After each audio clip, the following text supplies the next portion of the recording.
me, Luther. And today I decided to share a testimony because I've been hearing a lot of women speaking about childbirth and looking for children. I remember when I got married, I thought it was going to be very easy. I thought having children was going to be a walk in the park. And I remember the first time we got pregnant, we went to the hospital and we saw twins. And we were so happy, we were so ecstatic. And you know how parents are when they first hear the news that they're going to have children. And you go and start buying things. So we started buying 2 of everything, getting the 2 cuts and everything. And I think like 12 weeks later, I started bleeding. And we bled. And first of all, I was on bed rest for a bit. And then I had to go to the hospital, and those twins went. Now after that, I got pregnant again. Probably like 4 months later, I got pregnant again. And there again, we were getting happy, we were rejoicing, we were happy. I lost those ones. I lost that baby as well. Now at this time, I was kind of like, I started getting withdrawn, and I was beginning to, so my testimony is about searching for God and looking at Him alone. And you know how people are, they want to advise you.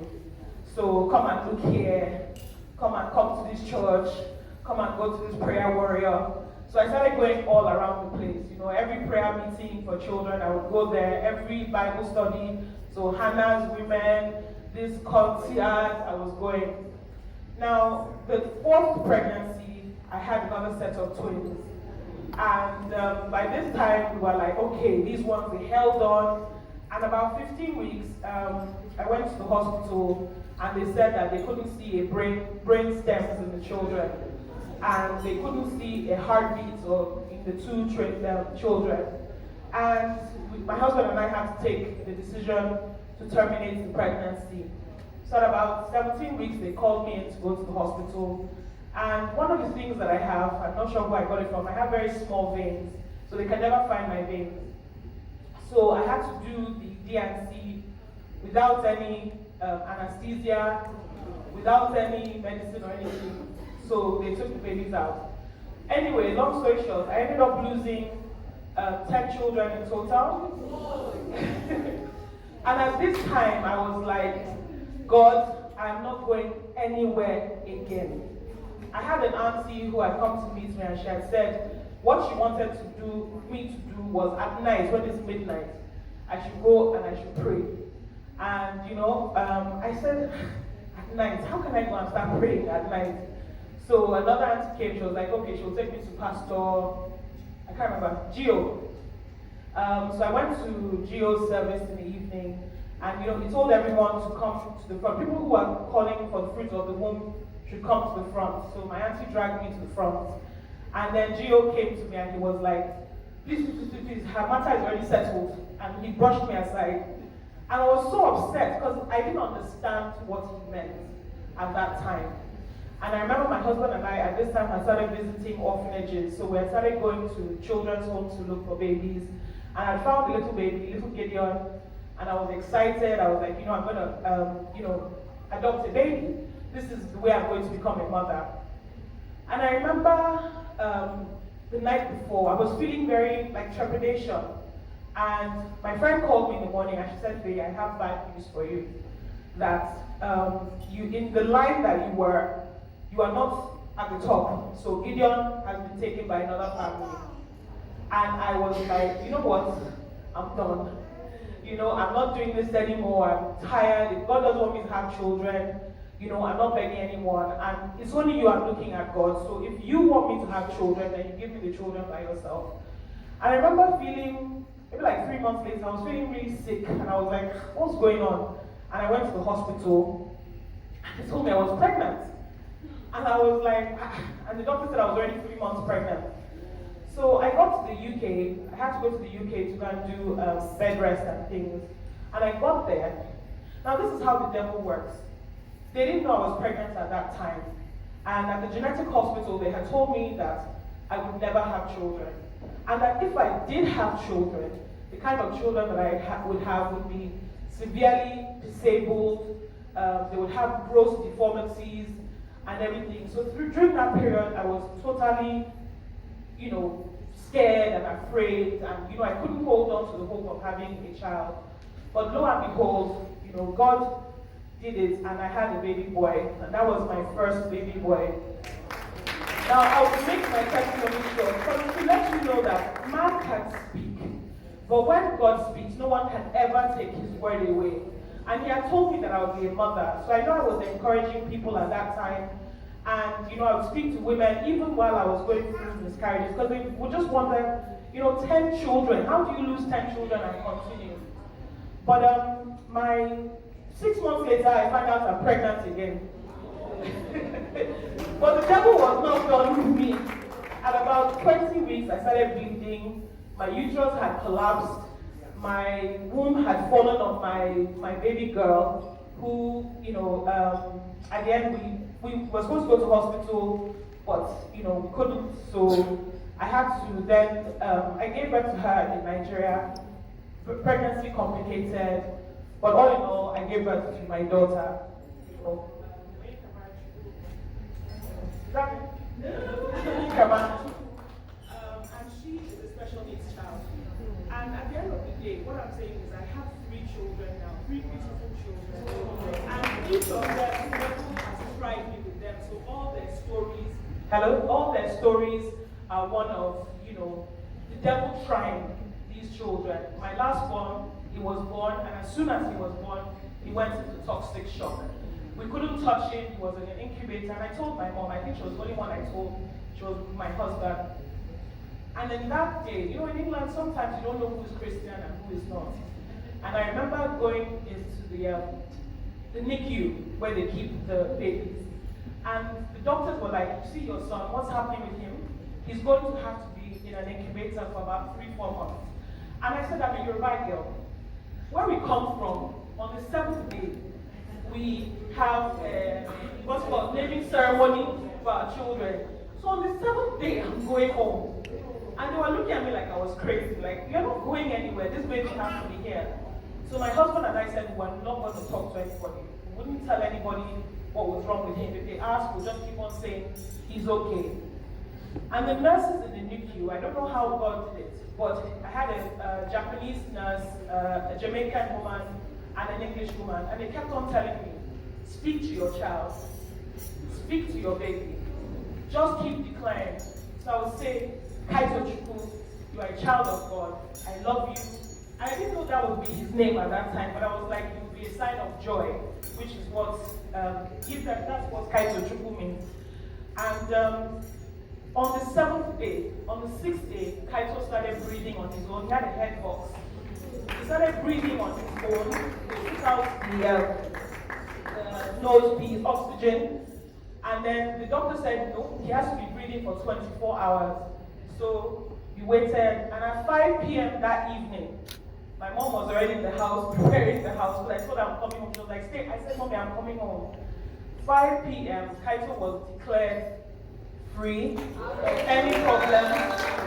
He's 6 years old today. He's not been sick again a day.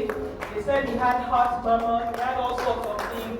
And to the glory of God, there's no problem. So for everyone who is seeking the fruit of the womb, delay is not denial. And the devil will continue to try you. And even if you don't, I don't have scriptures, but I have God in my heart. And even when he doesn't speak, he speaks in other ways. So just continue to hear him speak to you, and he will give you that gift that you're looking for.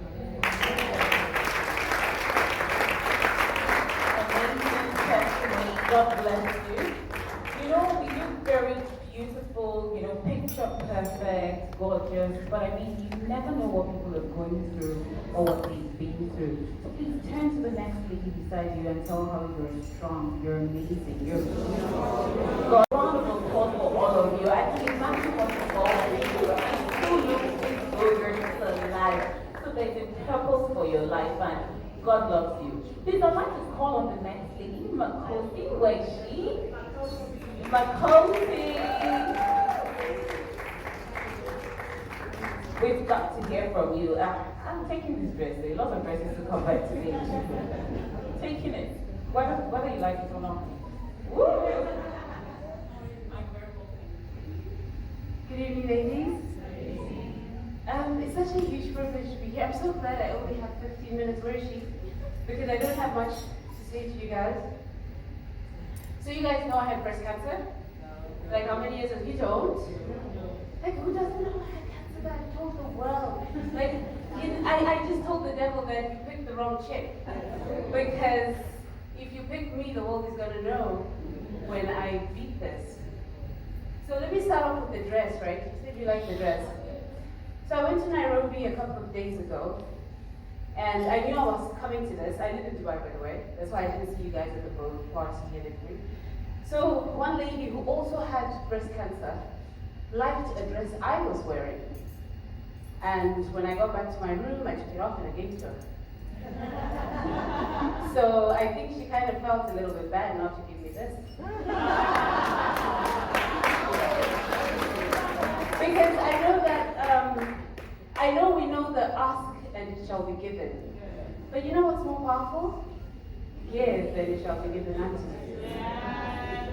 So, NHN asked me to speak about from pain to purpose, right? But can I switch them? Are you okay with that? Because I think it is your purpose that attracts your pain. Wow. So I'm talking to Christians, yes? Jesus would not have the purpose of the cross the purpose of resurrection is what attracted the cross. So what is it that you're going through that is such a big deal? Because only you can go through it. It is the purpose, it's what you carry that attracts your pain. So I don't know whatever, and can I shake some tables?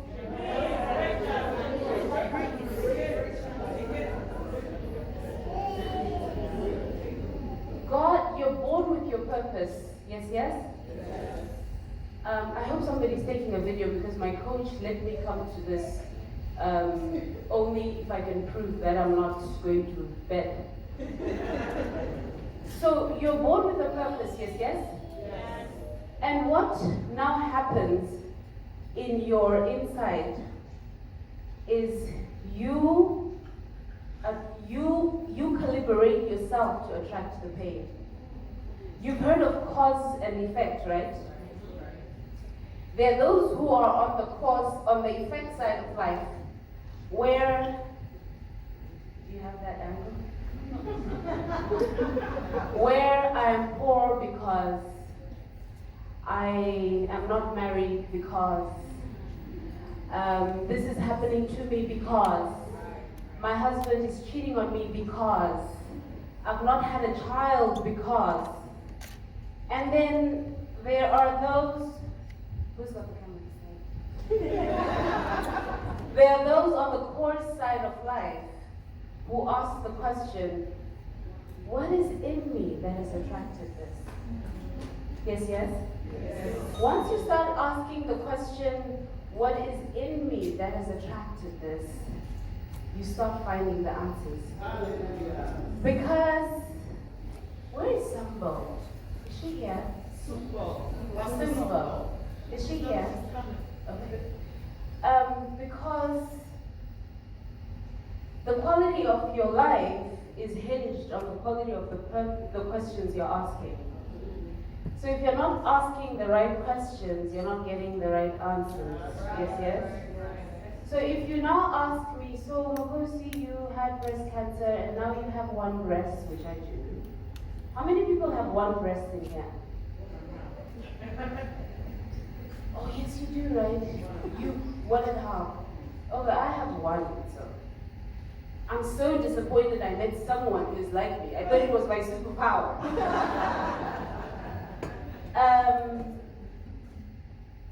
There are people who look at me and think, but having your breast is what being a woman is about. But if I didn't tell you, would you know? No. So you are more than your breast. You are more than the beautiful dresses you're wearing now.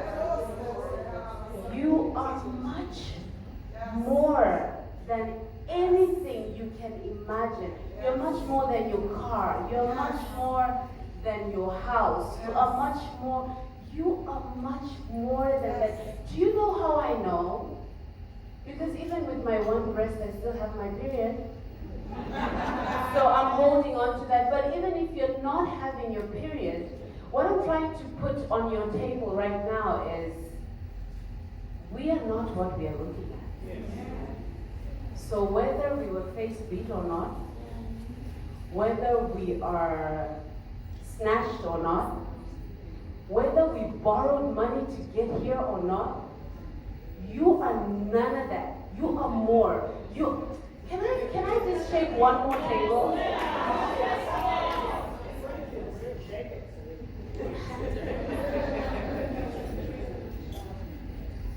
You know the concept of past, present, and future? Can you allow me for you to think it's not accurate?